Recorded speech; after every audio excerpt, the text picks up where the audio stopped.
The late afternoon New York rain lashed coldly against the tempered glass of Carmichael and Associates, a prestigious law firm perched near the top of a Manhattan skyscraper. The air inside the expensive, oak-paneled room felt so thick and suffocating that I could hear my own heartbeat echoing in my chest. I, Delaney Croft, sat bolt upright in a genuine leather chair, my hands clasped tightly in my lap. My palms were damp and freezing. Beside me, Julian, my fiancé, reached over, gently covering my hands with his large, warm one. He gave a reassuring squeeze, a familiar gesture of comfort, his amber eyes looking at me with unwavering steadiness. "Everything is going to be okay, Delaney," Julian whispered, his deep voice carrying the soothing tone of a financial expert who knew exactly how to calm a panicking client. "Your grandmother always knew what she was doing." I forced a smile, but a storm of grief raged inside me. My grandmother, Beatrice Croft, a true titan of the American resort real estate industry, had passed away a week ago. She was a woman of steel, sharp, shrewd, and rarely one to show emotion. Ever since my father passed away in a tragic car accident years ago, she had been my only blood relative and guiding force. Yet, her extreme strictness always made me feel like I was never quite good enough, never truly living up to the weight of the Croft name. Sitting across from me, separated by a massive mahogany desk, was Serena Blackwell, my stepsister.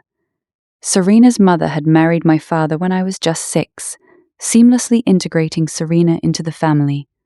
Older than me by a year, she always possessed a flawless, immaculate aura. Today, Serena wore a minimalist black dress, impeccably tailored by Dior, her golden hair swept into an elegant chignon. She dabbed at her perfectly dry eyes with a lace-trimmed handkerchief, occasionally letting out soft, calculated sobs, timed to the second. Mr. Carmichael, an elderly lawyer with salt and pepper hair and glasses resting low on the bridge of his nose, cleared his throat, cutting through Serena's theatrics. With utmost solemnity, he broke the red wax seal on a thick manila folder.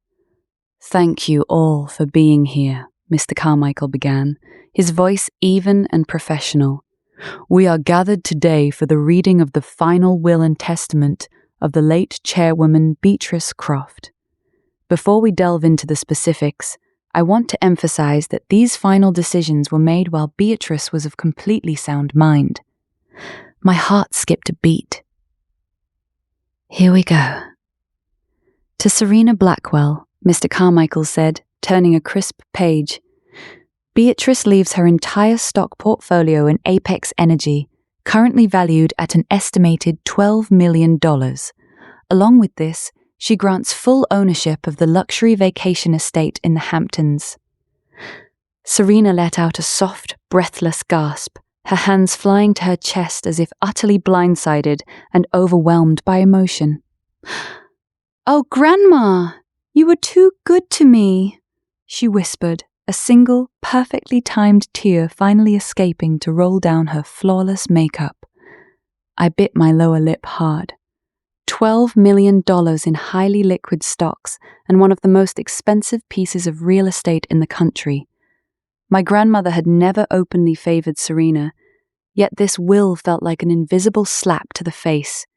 Serena was just my stepmother's daughter. She didn't carry a drop of Croft blood.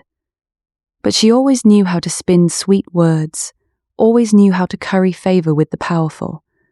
Next to Miss Delaney Croft.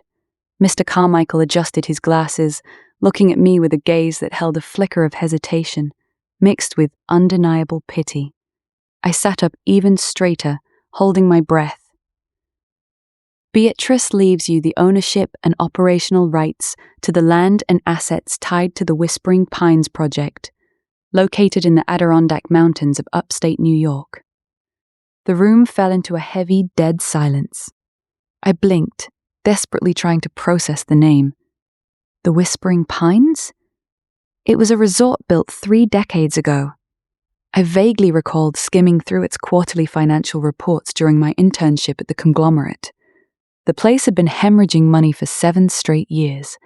Its facilities were severely dilapidated, and it was drowning in operational debt.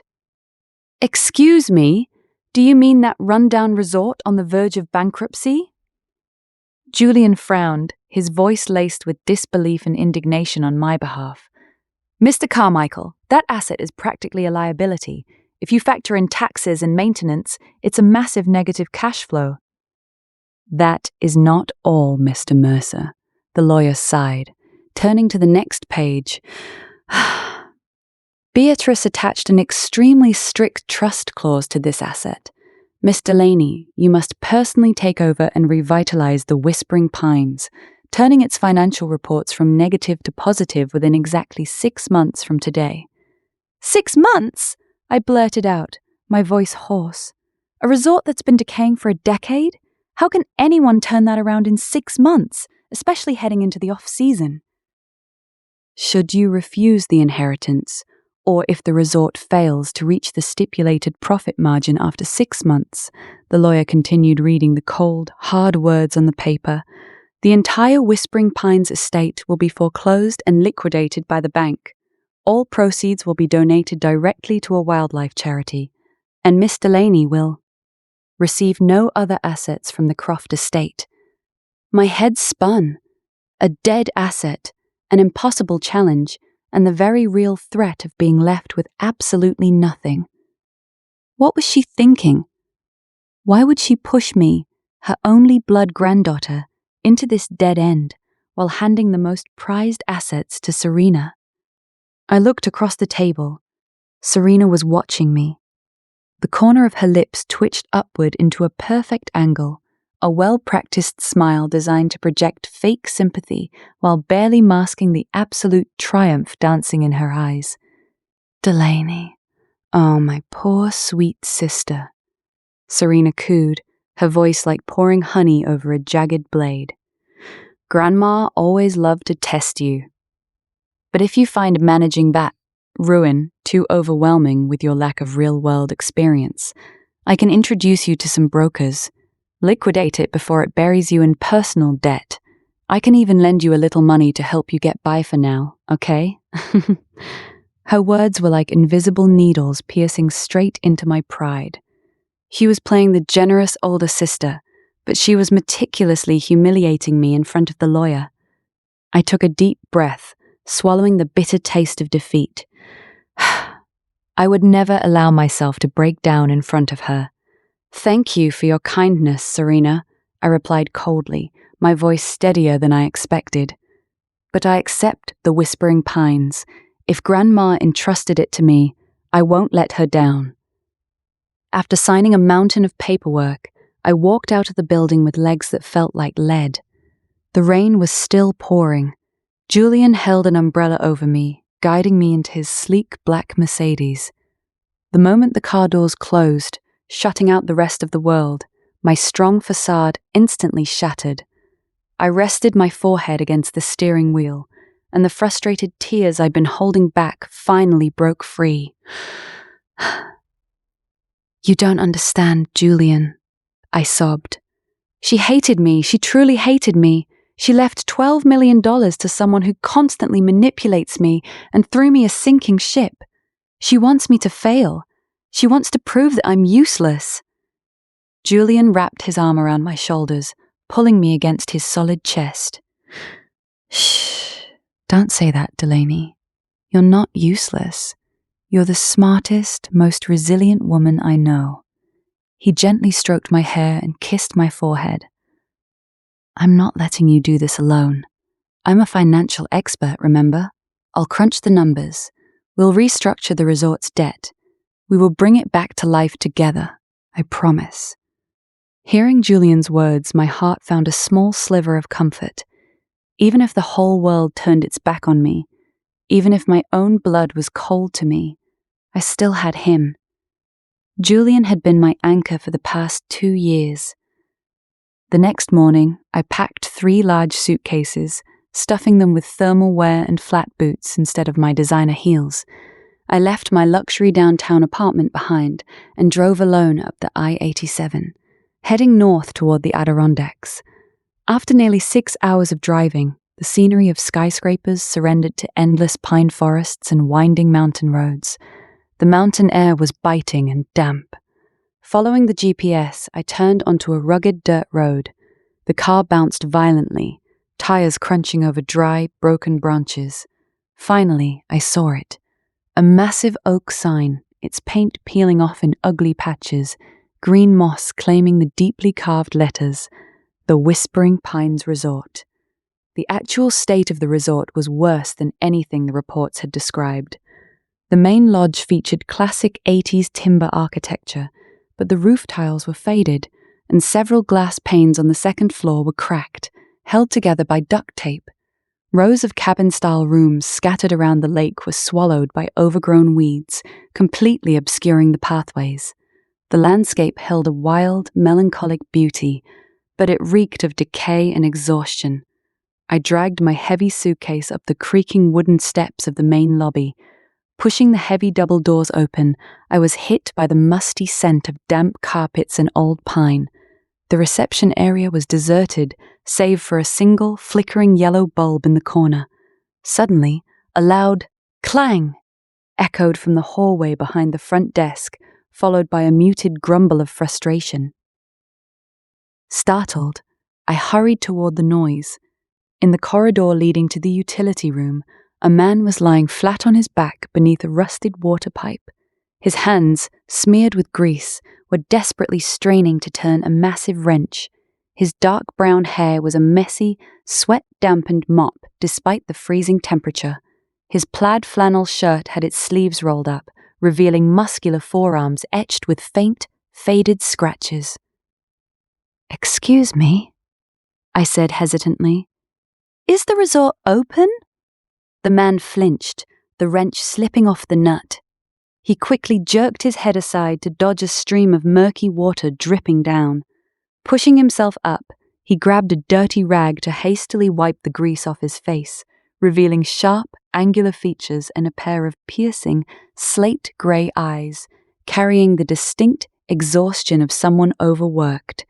He looked me up and down, a city girl in an expensive trench coat standing in this dilapidated lobby, looking like a completely alien entity. "We don't take walk-ins without a reservation, lady," he replied, his voice gruff, pragmatic, and entirely unwelcoming. "The central heating pipe just choked again, and I'm playing plumber today. You're better off finding a hotel in town, about 10 miles down the road." "I'm not here to book a room!"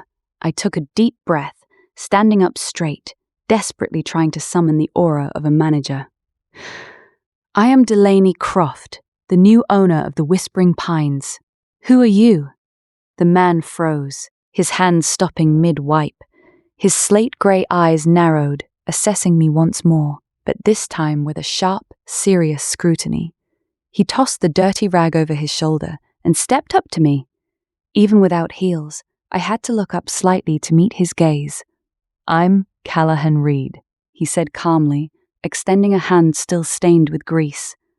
"Project manager, chief engineer, and the resident jack of all trades for this disaster zone. Welcome to the biggest headache of your life, Miss Croft." I looked at Callahan's hand, then straight into his eyes. Without a shred of hesitation, I reached out and firmly grasped his rough hand. "Then brace yourself, Mr. Reed, because for the next 6 months, we are cleaning up this disaster." Half a declaration, half a desperate reassurance to myself. The wheels of this high-stakes game of survival had officially been set in motion. 25. That's the age when my friends back in New York were attending lavish dinner parties and daydreaming about climbing their first corporate ladders. I, on the other hand, was standing in the middle of a literal ruin. But I had no time for self-pity. Serena, the stepsister who expertly played the innocent little princess to win over the world, had gotten exactly what she wanted, and I had to fight for the very soul of the Whispering Pines. The first week passed like a hurricane. I traded my expensive tailored suits for jeans and turtlenecks, rolling up my sleeves to scrub down the main lobby alongside Callahan. Callahan Reed was a man of few words, rough around the edges, but terrifyingly efficient. At first, he watched me with deep skepticism, probably assuming a 25-year-old city socialite would break down crying and quit after a few days without a hot bubble bath. But when he caught me scrubbing water stains off the reception desk at 2 a.m, his attitude slowly began to shift. "You don't have to do all this yourself," Callahan said late one night, tossing me a hot can of coffee he bought from a gas station miles away. "We can hire part-time cleaners by the hour." "Cash is bleeding out, Cal," I said, catching the coffee and wrapping my hands around the warm aluminum. I drained my last personal savings account to rebuild the online booking system and run targeted digital ad campaigns. Every single cent has to be heavily calculated now. My strategy was crystal clear. I leveraged my youth and digital marketing savvy to launch promotional packages aimed at a demographic desperate for a quiet place to engage in a digital detox. The early signs were incredibly promising. The system pinged with 5 full package bookings for Thanksgiving weekend. For the first time in years, I felt a fragile ray of hope ignite in the freezing forest. But that hope was violently snuffed out before it could even catch fire. Thursday morning, exactly 48 hours before we were meant to welcome our first VIP guests, I was jolted awake by frantic knocking. Callahan stood outside my door, his face as dark as the thunderclouds gathering over the mountains. "We have a massive problem," he stated, without pleasantries. "The local food distributor just called. They unilaterally cancelled our order for meat and fresh produce for this weekend." "What?" I gasped, the sleep instantly vanishing from my system. "Why? I wired the deposit on Monday." "They said a woman claiming to be your assistant called last night, cancelling the order because the resort had to shut down for emergency repairs. They refunded the deposit to some anonymous account." Callahan's brow furrowed. "Miss Croft, you don't have an assistant." It didn't stop there. That same afternoon, when I opened my laptop to check our web traffic, a blaring red notification sent a chill down my spine. "Ad campaign suspended!" Somehow, a flood of anonymous reports had been filed against our platform, falsely claiming my campaign violated policies with deceptive and fraudulent information. Countless sleepless nights spent optimizing keywords and visuals vanished in the blink of an eye. To deliver the final blow, the central heating system that Callahan had painstakingly repaired just days ago suddenly lost pressure in a completely inexplicable way. It felt as though the universe had aligned to crush me. In a state of panic and sheer exhaustion, I picked up my phone and dialed Julian. Punching in my fiancé's number, I just craved the sound of a familiar voice, a piece of advice from the calm financial expert to help a young woman navigate a dangerously depleting budget. The phone rang for an agonizingly long time before it was picked up. Smooth jazz and the soft clinking of glass echoed faintly in the background. "Julian?" My voice trembled. "Delaney, I'm in the middle of a meeting with some partners," Julian whispered, sounding rushed, like he was trying to hide something. "What's wrong? Why are you calling right now?" "Julian, everything is falling apart. Someone is intentionally sabotaging the business. The media campaigns are taken down, contracts are being cancelled. I don't know what to do. Can you help me trace the funds?" "Delaney, listen to me," Julian cut me off, his tone dripping with the patronizing superiority of a man talking down to a child. "I told you this from the very beginning. You're 25. You're way too young and inexperienced to shoulder a wreck like that. Your grandmother giving you that land was entirely intentional. She wanted you to see your own limits. Why are you so stubbornly clinging to a pile of debt instead of just selling it? Serena knows the business world far better than you do. She knows people willing to buy it off you for a cheap price. Sell it. Come back to New York. Stop punishing yourself and stop punishing me." Julian's words felt like a bucket of ice water thrown directly into my face. Stop torturing myself and stop torturing him? For years, I truly believed he was my most reliable partner, but in the exact moment I was teetering on the edge of a cliff, he was telling me to quit, telling me to bow my head and surrender to the stepsister who had spent her life plotting to tear me down. I understand. I'm sorry for interrupting your meeting, I said, enunciating every syllable before hanging up the phone before he could reply. I dropped my head onto the desk, the shadows of the room feeling like they were slowly swallowing me whole. Right at that moment, the office door swung open. Callahan walked in, holding a tablet. He marched straight to my desk and slammed the device down in front of me. Without a word, he hit play on a video file, extracted from a rusty security camera near the back of the kitchen. A camera I thought was entirely dead. On the static-filled screen, a figure in a dark jacket was hunched over, forcefully tampering with the pressure valve of the heating system in the dead of night. This isn't a technical glitch, and it sure as hell isn't bad luck. Callahan crossed his arms, his voice dropping to a dangerous register. Yesterday, I sent the email logs of the fake reports taking down your ad campaign to a buddy of mine to look into. Every single IP address was routed through a server located in a commercial high-rise in Manhattan. He looked me dead in the eyes. Someone is playing dirty, Delaney. Someone with enough money and cunning to monitor and sabotage your every move from afar. My spine went rigid. A server in Manhattan? Julian's eager advice to sell out, and his overly complimentary praise of my sister. Serena's incredibly triumphant gaze on the day the will was read. Suddenly, all the puzzle pieces slammed together into a terrifying picture. The sadness and self-pity evaporating inside me were instantly replaced by cold, hyper-aware fury. Did they really think I was that easy to trap? That easy to bully and suffocate? I slowly stood up, pushing my messy hair back over my shoulders, my eyes locked onto the tablet screen. Callahan, bury this footage, I said, my voice as sharp as a razor blade.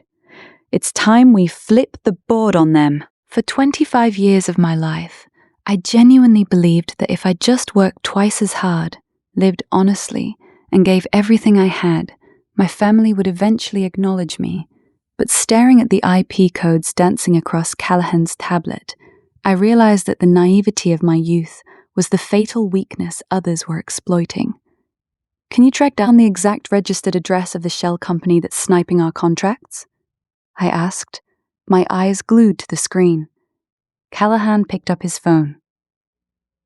I just asked an old buddy in cybersecurity, a guy named Holden Pierce.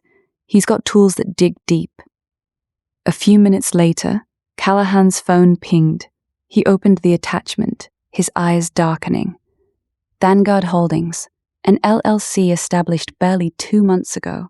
The registered address points to a Class A office building in downtown Manhattan. But here's the kicker. Callahan's thumb zoomed in on the screen. The legal representative is a dummy name, but the linked bank account paying for the server maintenance belongs to a private trust fund. My heart felt like it was seized by a vice. It was an incredibly familiar sequence of numbers.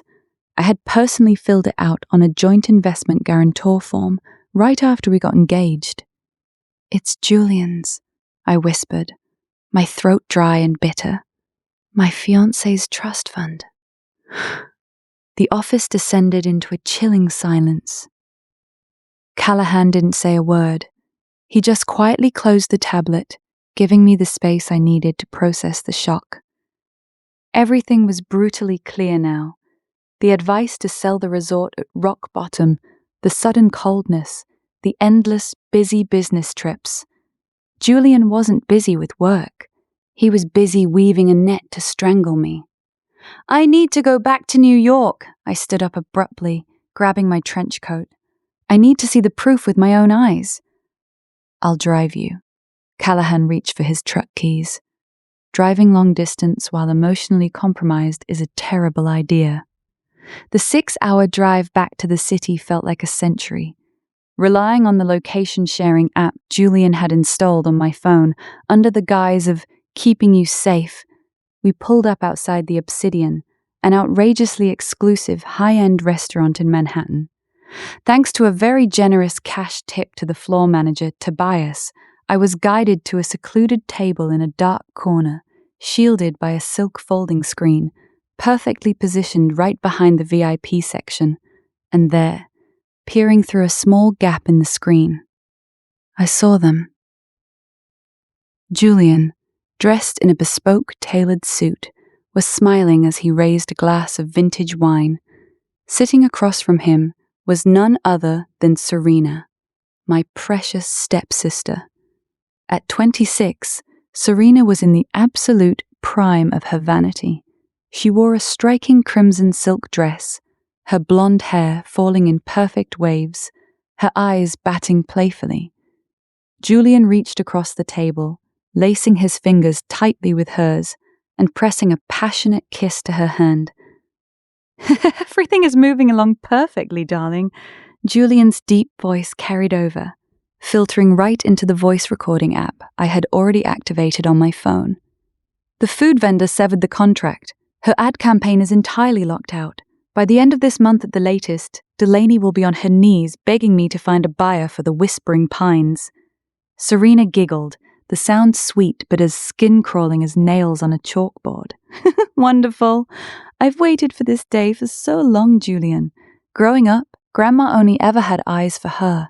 She left her that land thinking a 25-year-old brat with big dreams could create a miracle. But when Delaney loses everything and is forced to sell it to our Vanguard holdings for pennies, I'm going to bulldoze that pathetic shack to the ground. Then I will truly be the one in control of this family. And I'll be standing right beside you," Julian added, his tone dripping with greed. "It's a flawless plan. Delaney is so painfully green. She still thinks I'm her only life raft in that sea of debt." I stood frozen in the shadows, my fingers gripping the edge of the table so hard my knuckles turned white. The pain of betrayal slashed at my heart, cut after cut. But strangely, I didn't shed a single tear. The agony of being stabbed in the back by the man I trusted and the sister I lived under the same roof with had pushed past the limits of weakness. It had transformed into a fire, cold, calculating, and razor-sharp. I didn't burst out and cause a scene. I didn't scream. I didn't throw things. Doing that would only feed Serena's ego and paint me as a hysterical woman in front of a crowd. I quietly saved the audio file, synced it to my cloud drive, and turned on my heel to walk out of the restaurant. Outside, it was raining again. Callahan was leaning against the hood of his truck, waiting patiently. Seeing me walk out with an eerily calm expression, he raised an eyebrow. "You okay?" he asked, opening the door for me. Never better. I stepped into the truck, plugged my phone into the audio system, and hit play. Serena's venomous laugh and Julian's vile lies echoed through the cramped cabin of the truck. As the recording ended, Callahan's grip tightened around the steering wheel, his jaw clenching in absolute disgust. "They are absolutely awful," he growled. "What's your next move? Are you taking this to Mr. Carmichael?" "No," I shook my head, my eyes locked onto the hazy highway stretching out ahead of us. My youth might have lacked cutthroat experience, but I was certainly not lacking in grit. "Grandma set the rules of the game. I have to revitalize the resort, not expose Serena. Exposing her right now doesn't increase my revenue. They want to back me into a corner, so I voluntarily sell the Whispering Pines. So, we are going to show them an absolutely unbeatable resort." I turned to look at Callahan, smiling, a smile that even felt foreign to me, brimming with pride and lethal determination. "Mr. Reed, this last month is going to be the busiest month of your life. Let's head back and roll up our sleeves. The most elegant rejection of all is massive, undeniable success." 6 months passed, feeling like a fleeting blink, yet simultaneously an entire lifetime. Today was the final day of the deadline set in my grandmother's will. The atmosphere at the Whispering Pines bore absolutely zero trace of its former gloomy, desolate state. Instead, the fresh scent of pine wood mingled with cinnamon and hot chocolate, wafting from a dining room packed to the brim with guests. Thanks to the rebranding campaign targeting high-end clients seeking a digital detox, a strategy Callahan and I painstakingly built after shattering a barrage of sabotage attempts, the resort was now fully booked through next fall. I stood in the center of the main lobby, wearing an impeccably tailored navy blue pantsuit, the color of power and confidence. Callahan stood right behind me, clad in a dark turtleneck sweater, his calm eyes sweeping across the massive glass windows. At exactly 10 in the morning, a gleaming black Porsche Cayenne turned onto the gravel driveway, slamming on the brakes in front of the wooden steps. The car doors opened. Serena stepped out first. Today, she had opted for a stark white mink coat, oversized sunglasses hiding half her face, walking with the arrogant strut of a queen arriving to claim her territory. Julian followed closely behind, carrying an expensive leather briefcase, accompanied by a corporate lawyer representing Vanguard Holdings. They strutted confidently through the double doors, but the triumphant smirk on Serena's lips instantly paralyzed as she took in the scene inside.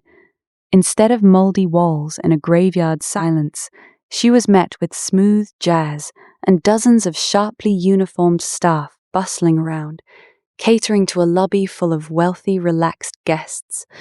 "Surprise, Serena!" I spoke up, shattering their bewildered silence. A faint smile played on my lips. Julian blinked rapidly, looking around in utter confusion. What is this? Delaney, where did you get the money to do all this? I thought you ran out of budget 2 months ago." "Did you forget who I am, Julian?" I stepped forward, the click of my heels echoing off the freshly polished oak floors. "I am a Croft. I used the new client's deposits to leverage rolling capital and established partnerships with organic wellness brands to sponsor the interior refurnishing. I never needed your filthy trust fund to survive." Serena quickly recovered her haughty facade. She pulled off her sunglasses, lifting her chin to glare at me. "Very impressive, little sister. You decorated a barn. But a shiny coat of paint doesn't cover up debt on a spreadsheet. The 6-month deadline is up, and I know for a fact your profit margins couldn't possibly hit the threshold the will demanded. Drop the act, sign this transfer deed to Vanguard Holdings, and I'll have enough mercy to pay you a sum so you won't have to beg on the streets." Her lawyer stepped forward, extending a stack of documents. "I'm afraid the person who will be out on the streets is not Miss Delaney, Ms. Blackwell." A deep, authoritative voice boomed from the wooden staircase. Every eye snapped toward the sound.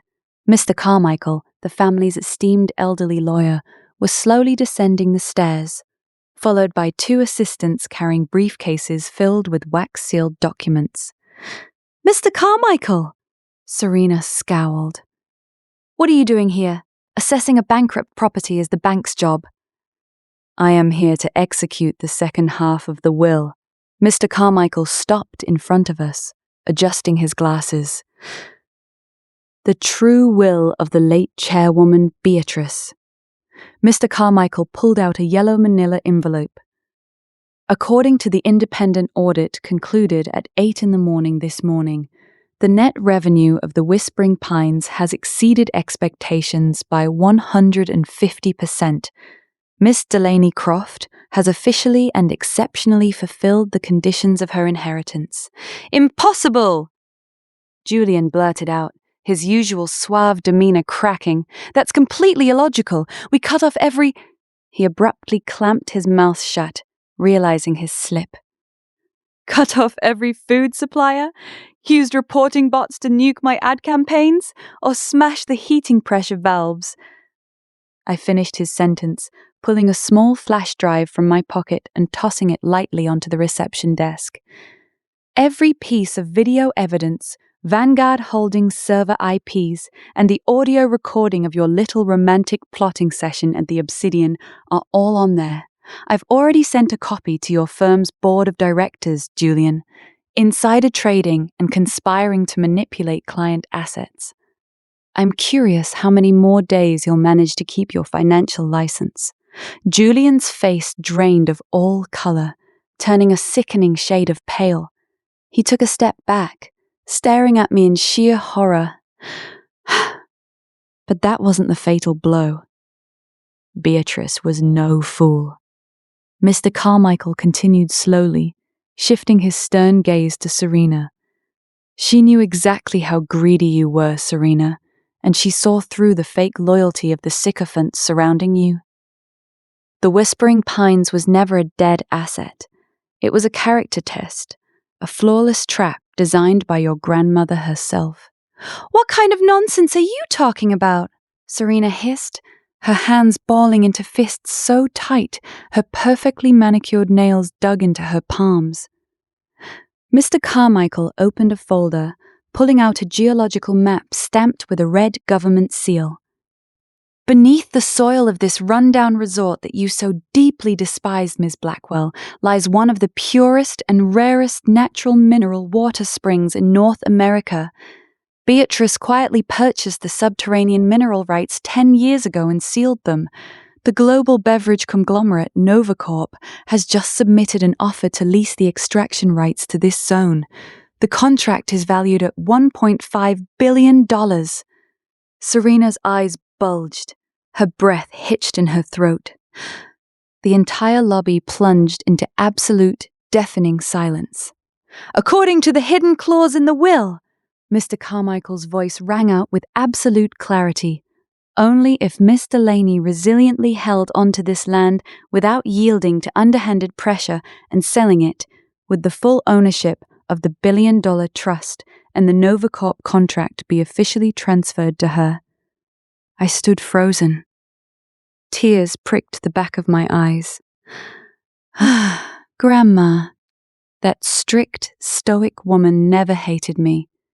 She threw me into the eye of the hurricane because she knew that only immense, crushing pressure could forge me into an unbreakable diamond. She had handed me the family's greatest sword and shield all along. As for you, Serena, Mr. Carmichael turned to the final page. The will contains a strict morality clause. Any heir found guilty of sabotage, fraud, or using illegal tactics to harm a blood relative automatically forfeits all inheritance rights. Your use of a shell company to extort your sister is a severe violation of this clause. The $12 million in stocks and the Hamptons estate are officially revoked and will be liquidated for charity. No! Serena shrieked, a pathetic, broken sound. She lunged toward Mr. Carmichael, but two large resort security guards, led by Callahan, instantly stepped forward, blocking her path.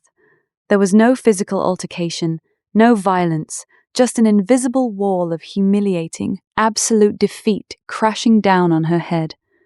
Serena collapsed, dropping to her knees on the hardwood floor.